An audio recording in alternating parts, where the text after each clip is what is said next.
Welcome back. In the search for cleaner energy sources, researchers are busy developing new technologies. But now an old technique has been rediscovered, allowing one German company to use lignite in a far cleaner way. This is where the coal dust is burned to produce steam.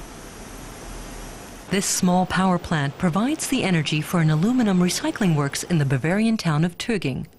Superheated steam is necessary to melt the scrap metal. The planners had the choice of using oil, gas, or coal dust as fuel. Manager Dietmar Koch chose lignite. Because the coal is available in Germany, he doesn't have to depend on expensive imports of oil and gas. The main advantage is that the energy costs are fixed for the next 10 years, and therefore our planning is secure. That's different to gas, where the price could rise enormously, and that would have a major effect on company profits. Dietmar Koch learned of the technology developed by engineer Fritz Schoppe back in the 1970s.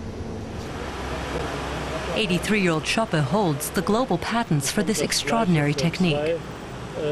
As long as oil prices were low, there was little interest in his invention. And lignite was generally viewed as bad for the environment. It's possible to use it because we have developed a certain combustion technique which binds all the worst pollutants in the ash.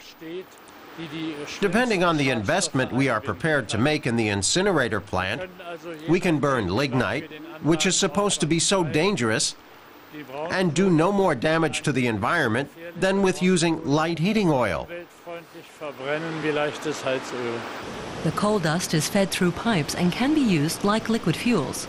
The level of CO2 exhaust gases produced by the combustion process is only slightly higher than low-emission gas power stations. But the technology can't replace large power stations. We developed this technology for the general heating market. That market includes the top end of domestic heating systems to low-capacity power plants. Power stations are in a different league. Most of his customers are from small and medium-sized enterprises. He's continuing to develop the technology because the price of oil and gas is unlikely to fall. Well, for more, we're joined by energy analyst Michael Bräuninger of the Hamburg Institute of International Economics. Mr. Bräuninger, we've just seen a fairly innovative way of using coal. Does coal have a future as a source of energy?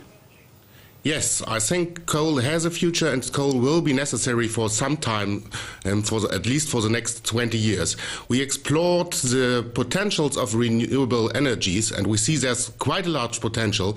But however, since we do want to stop nuclear energy, we need some fossil energies as well to replace nuclear energy.